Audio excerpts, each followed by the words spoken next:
안개가 거치지 않는 마을. 강원도 깊은 산자락에 자리한 작은 군, 연화군. 그리고 그 안에서도 더 깊숙이 들어가야만 모습을 드러내는 마을. 연화면 산포리. 지도에서 보면 별것 아닌 점 하나 같지만 사람들은 이 마을을 두고 오래전부터 이렇게 불러왔다고 합니다. 길이 삼쌍으로 갈라진 곳. 들어온 사람은 있어도 나간 사람은 드물다. 처음 들었을 때는 그저 시골의 괴담 정도로 넘길 수 있는 말이었습니다. 하지만 이 말은 단순한 미신이 아니었습니다. 1998년부터 2003년까지 산포리에서는 3명의 사람이 사라졌습니다. 시신도 흔적도 정확한 실종 시각조차 남기지 않은 채 사건은 장기 미제로 남았고 산포리는 긴 시간 동안 이름 없는 불안과 함께 살아야 했습니다. 그리고 20년이 지난 지금 누군가는 이 사건을 다시 꺼냈습니다. 나레이션 톤이 낮아지며 긴 여백. 이 이야기는 그들이 사라진 이유를 밝히기 위한 여정입니다. 한 장 첫 번째 실종. 1998년 6월 14일. 초여름의 습한 공기가 온 마을을 누르고 있던 일요일 오후. 당시 27살 연화군 농협 직원이었던 정민수. 조용하고 성실한 성격. 마을 사람들 사이에서도 평판이 좋은 청년이었습니다. 그날 그는 평소와 다름없는 하루를 보낼 예정이었습니다. 마을 친구들과 약속이 있었죠. 오후 5시 40분. 정민수 씨는 친구에게 마지막 전화를 남겼습니다. 조금 늦을 것 같아. 산길로 내려오는 중이니까 먼저 들어가 있어. 그 통화는 그의 마지막 흔적이 되었습니다. 친구는 10분 뒤 도착했지만 정민수 씨는 나타나지 않았습니다. 밤이 되었고 그의 가족은 주변을 수색했지만 신발 자국 하나, 떨어진 소지품 하나 나오지 않았습니다.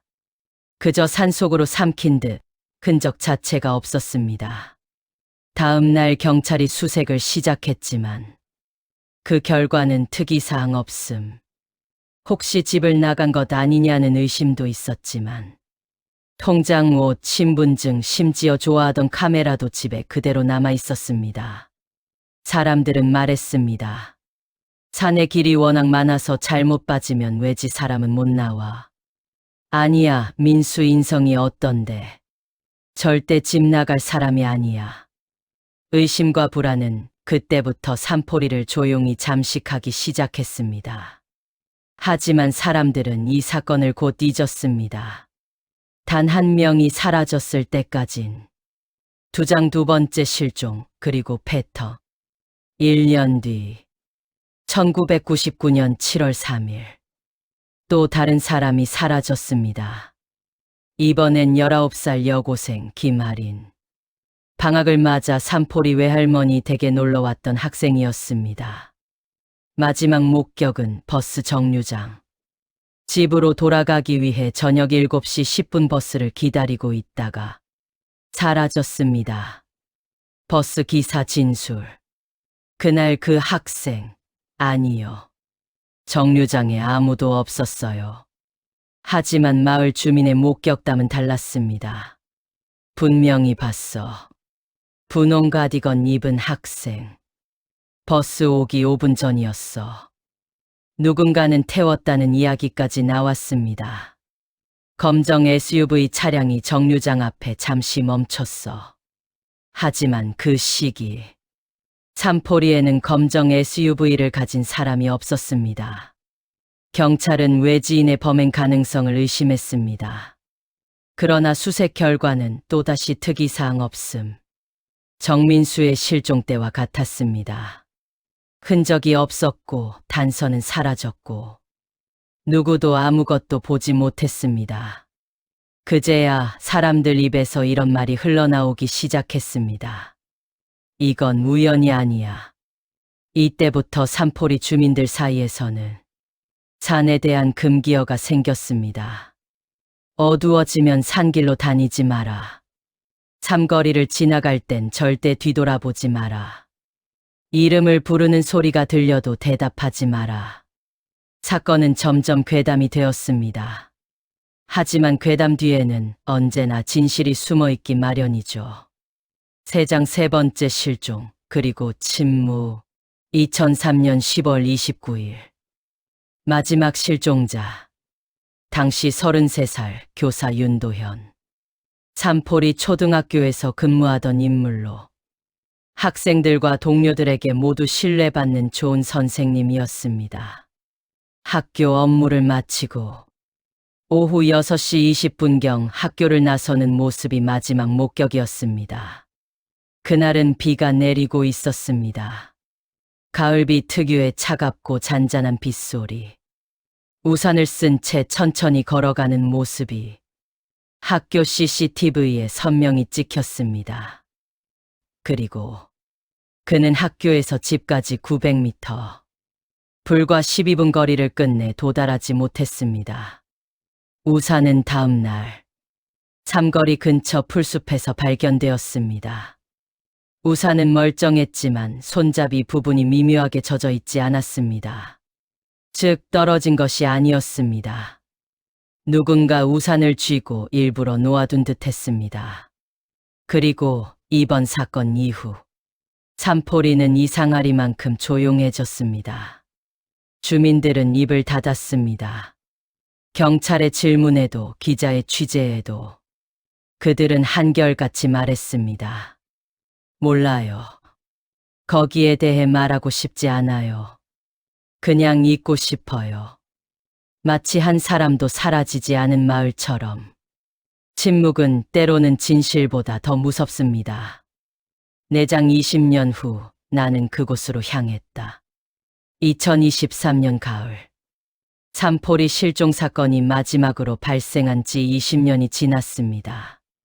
대부분의 사람들에게 이 사건은 잊힌 오래된 뉴스에 불과했지만 나는 어느 날 우연히 한 기록물을 접했습니다. 정민수 실종 당시 작성된 초기 수색 보고서 한 장. 그리고 그 하단에는 볼펜으로 작게 적힌 메모가 있었습니다. 삼거리, 첫 번째. 말하지 마라. 누가 쓴 것인지, 왜 적힌 것인지 알 수 없는 짧은 문장. 그러나 이 문장을 보자 이상하게 마음이 끌렸습니다. 나는 취재를 결심했습니다. 사라진 3사람. 그리고 입을 다문 마을 사람들. 20년 전 일어난 이 실종 사건이 단순한 우연의 연속이 아니라면 한밤중 나는 차로 연화군을 향했습니다. 서울에서 3시간 남짓 걸리는 거리였지만 가면 갈수록 길은 좁아지고 어둠은 짙어졌습니다. 내비게이션은 목적지에 도착했습니다라고 말했지만 차창 밖에는 가로등 하나 없는 그저 안개 낀 산길뿐이었습니다. 나는 창문을 반쯤 내어 차가운 공기를 들이마셨습니다. 묘하게 이곳의 공기엔 말로 설명할 수 없는 눅진함이 묻어 있었습니다. 마치 오래된 기억과 비밀이 공기 속에 붙어 있는 듯한 느낌. 그리고 그 순간 어둠 속에서 낮은 목소리가 들렸습니다. 기자분. 나는 화들짝 놀라 뒤를 돌아봤습니다. 한 노인이 손전등을 들고 서 있었습니다. 그는 마치 내가 올 것을 알고 기다린 사람처럼 보였습니다. 5장 노인의 증언. 노인의 이름은 이모 씨라고 했습니다. 그는 40년 넘게 삼포리에 살다 2년 전 다른 지역으로 이사했다고 했습니다. 여긴 밤에 혼자 있으면 안 돼요. 산이 귀가 있어. 그 말투는 농담이 아니었습니다. 나는 본론부터 꺼냈습니다. 1998년, 1999년, 2003년. 새 실종 사건에 대해 알고 계시죠? 노인은 대답하지 않았습니다. 대신 천천히 담배를 꺼내 불을 붙였습니다. 불빛이 그의 표정을 잠시 비추었는데 그 눈은 두려움에 잠식된 사람의 눈이었습니다. 기자 양반. 이 사건 진짜로 파낼 겁니까? 나는 고개를 끄덕였습니다. 노인은 담배 연기를 내뿜으며 낮게 말했습니다. 그 새 사라진 게 아니에요. 나는 멈칫했습니다. 사라진 게 아니라고요? 그럼 어디에 있다는 겁니까? 노인은 잠시 입술을 떨며 마치 말할 수 없는 말을 억지로 끄집어내듯 내뱉었습니다. 산이 데려간 거예요. 삼거리가 삼킨 거라고. 말 같지 않은 이야기라고 치부할 수도 있었습니다. 하지만 그 노인의 눈빛은 거짓이나 허세가 아니었습니다. 그리고 그는 마지막으로 이렇게 말했습니다. 조심해요. 사람들이 입을 닫는 데엔 이유가 있어요. 6장 산포리를 덮은 집단 침묵. 다음 날 나는 산포리 중심에 있는 작은 식당에 들어갔습니다. 식당에는 주인 아줌마와 중년 남성 한 명이 앉아 있었는데 내가 기자라는 말이 나오자 분위기가 단단히 굳었습니다. 실종 사건 취재 중입니다. 혹시 당시 기억나는 게 그 얘기 여기서 하지 마요. 단칼처럼 끊어지는 말. 식당 공기가 서늘하게 식었습니다. 나는 물러서지 않고 조심스레 물었습니다. 왜요? 그냥 취재일 뿐인데. 아줌마는 주변을 살피더니 목소리를 낮춰 말했습니다. 누가 보는 데서 그 말하면 좋지 않아요. 나는 묻지 않아도 그 말의 의미를 알 것 같았습니다. 누군가 또는 무언가가 이 마을에서 그 사건을 입 밖에 꺼내지 못하게 하고 있었다. 마을 주민들은 서로를 경계했습니다.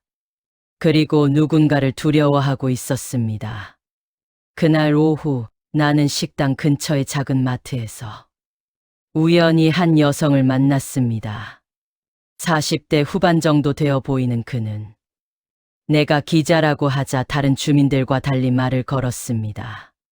그 사건 아직도 관심이 있는 분이 있군요. 나는 직감했습니다. 이 여성은 무언가 알고 있다. 우리는 조용한 곳으로 이동해 이야기를 나누었습니다. 그녀의 입에서 나온 첫 문장은 이랬습니다. 다들 몰라서 침묵하는 게 아니에요. 알아서 침묵하는 거죠. 7장 불완전한 기록들. 그녀의 이름은 가명으로 박모 씨라고 하겠습니다. 서사 파트에서는 박윤이라고 부르겠습니다. 윤희 씨는 1999년 두 번째 실종 피해자인 김아린 학생과 같은 버스를 타고 내려온 사람이었습니다. 버스 정류장에서 그 학생을 봤어요.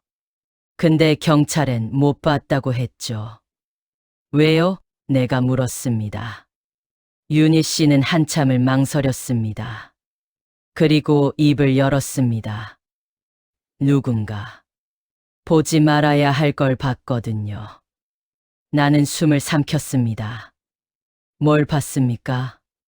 윤희 씨는 목소리를 낮추어 말했습니다. 할인이 뒤에 학교 선생님이 있었어요. 순간 머릿속에 스쳤던 이름. 3번째 실종자 윤도현. 나는 다시 물었습니다. 그 선생님, 윤도현 씨 말인가요? 윤희 씨는 고개를 끄덕였습니다. 그 사람, 그날 그 자리에 있었어요. 심장이 쿵 하고 내려앉았습니다. 공식 기록에는 없던 사실. 그리고 주민들이 숨기고 있던 단 하나의 공통점. 새 실종 사건 모두도 윤도현이 연관되어 있었다. 8장 연결되는 점들. 나는 머릿속에서 새 사건의 상황을 다시 배열했습니다. 1998년 첫 실종 정민수. 마지막 통화 후 산길에서 실종. 1999년 두 번째 실종 김아린. 버스 정류장에서 사라짐. 목격자 증언에 따르면 윤도현이 근처에 있었다. 2003년 세 번째 실종 윤도현 본인. 학교에서 집까지 12분 거리에서 실종.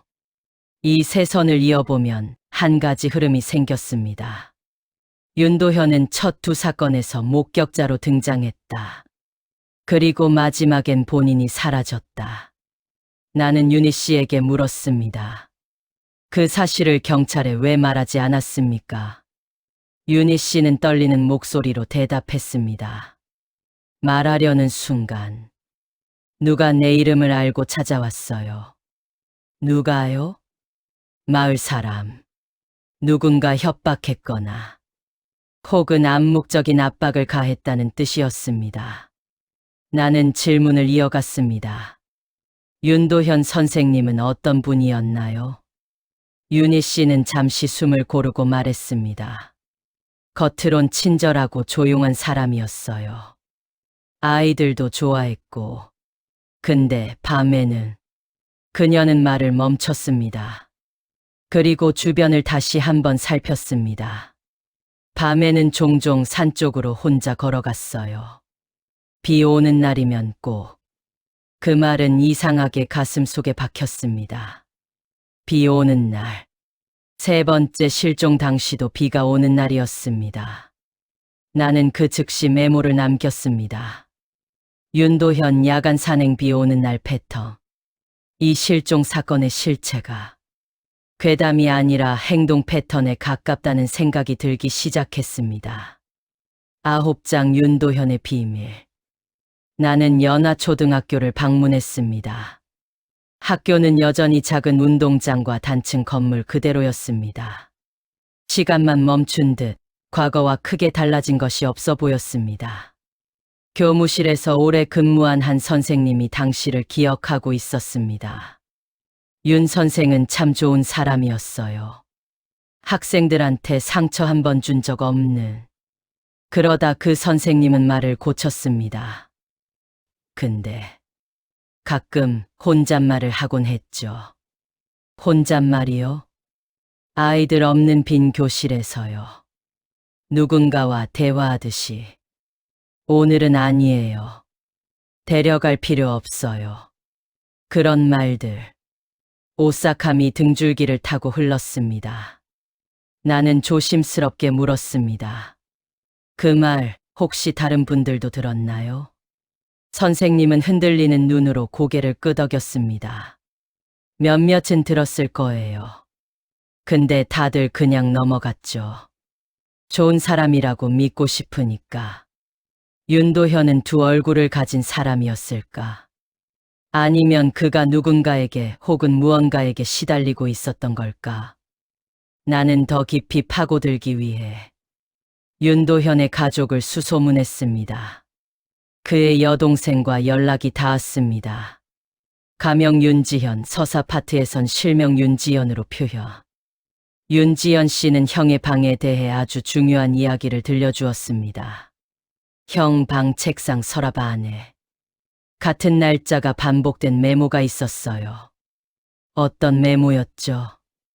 비 오는 날 따라 나가면 안 된다. 라는 말이 적혀 있었어요. 같은 문장이 몇 장씩 반복해서 적혀 있었다고 했습니다. 나는 확신했습니다. 이 사건의 핵심은 비 오는 날의 산길이었다. 10장 첫 번째 반전의 그림자. 산포리의 지도를 다시 확인했습니다. 첫 실종 지점 산길 삼거리. 두 번째 실종 지점 버스 정류장 산길과 연결되는 길. 세 번째 실종 지점 산길 입구 정. 즉, 세 사람 모두도 어떻게든 산길과 연결된 동선 위에서 사라졌습니다. 그리고 그 중심엔 언제나 삼거리가 있었습니다. 바로 그때 머릿속에서 하나의 의문이 떠올랐습니다. 왜 하필 삼거리인가? 사방으로 갈라진 길. 길은 선택을 의미하고 선택은 결과를 만든다. 무언가 혹은 누군가가 삼거리에서 대상자를 골라 데려간다는 느낌이 들었습니다. 그리고 세 사건 사이에는 또 하나의 공통점이 있었습니다.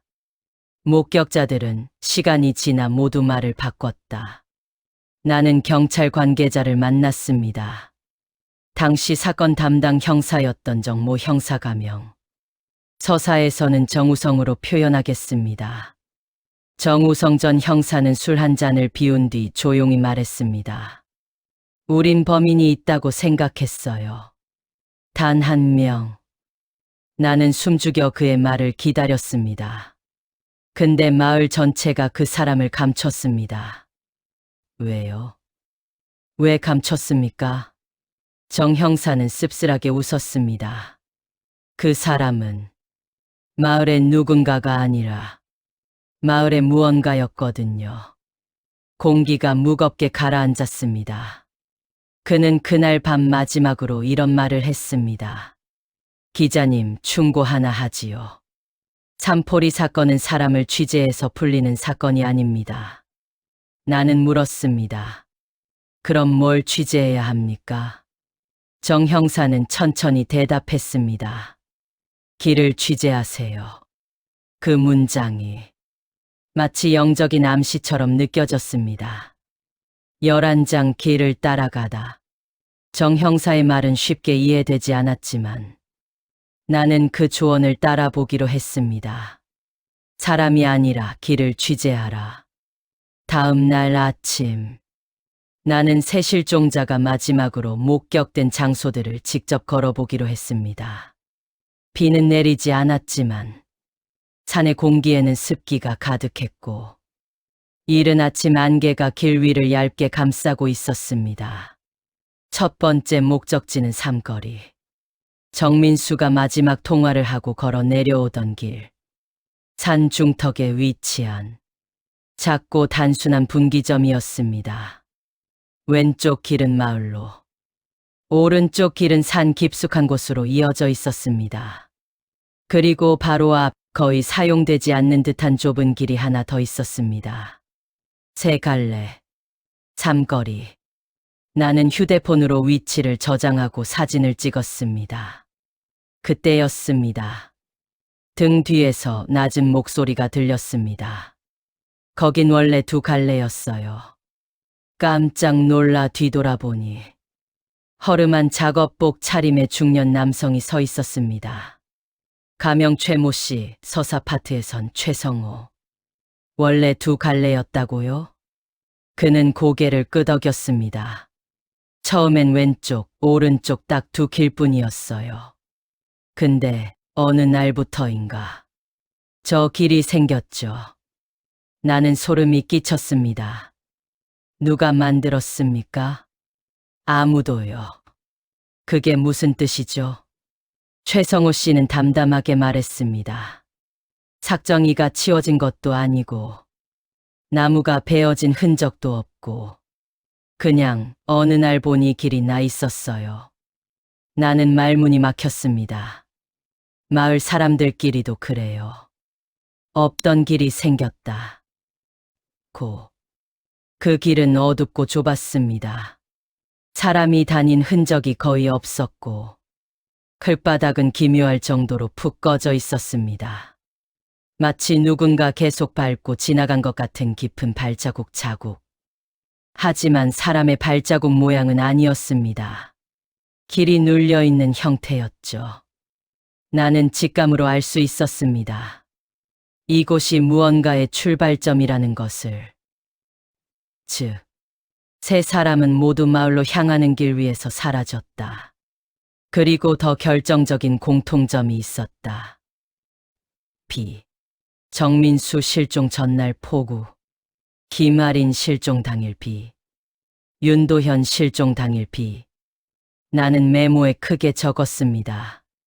비삼거리 사라짐 사건의 공식. 그 순간 누군가의 말이 떠올랐습니다. 산이 데려간다. 괴담이라고 무시했던 말이 더 이상 가볍게 들리지 않았습니다. 13장 카세트 테이프. 산포리를 취재하던 중 나는 뜻밖의 제보를 받았습니다. 윤도현의 여동생 윤지연 씨가 형의 유품 중 일부를 나에게 건넸습니다. 작은 상자. 안에는 오래된 카세트 테이프 2개가 들어 있었습니다. 라벨엔 각각 이렇게 적혀 있었습니다. 1998년 6월 20일 녹음, 2003년 10월 28일 녹음, 나는 근처 도서관의 장비실을 빌려 테이프를 재생했습니다. 첫 번째 테이프 1998년. 미세한 잡음. 빗소리가 들린다. 또 들린다. 산에서 부르는 소리가. 목소리는 분명 윤도현이었습니다. 민수 가지 말라고 했는데.